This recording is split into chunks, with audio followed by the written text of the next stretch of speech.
Well, sabi naman nila, Sen, surprise ito para bagang may konting pagdududa rin po. Miss Watang, chairman, sabi niya, hindi na coordinate, wala daw hindi courtesy. Yun hong pagharap nitong si Master Sergeant Gutesa. Wala daw courtesya doon sa komite at maging sa chairman ng Walang ng Blue kortesiya. Ribbon. Paano po masasabi na walang kortesiya? Di ba nagsalita ako, sabi ko, Mr. Chair, I am going to consume the remaining time that I have to make a disclosure. Sinabi ko yung pangyayari nga na tinawagan ako ni ano, at kung papayag kayo, Mr. Chair, ay ihahayag ko dito yung witness na sinasabi ko. O let him testify. Sabi Pinayagan naman po niya. Di ba? So Opo. tinawag ko ngayon. Nasaan ang kawalan ng courtesy? Nagpaalam ko eh.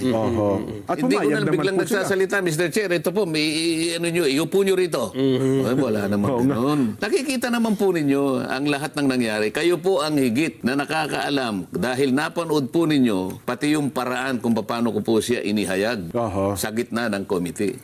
Chair, nandito po yung tao at hawak ko po yung ilang piraso ng kanyang sinumpaang salaysay. Kung po pwede po sana natin siyang tawagin ngayon, para ngayon siya po ang mismo maglahad ng kanyang salaysay sa ating gitna. Okay, you may call him.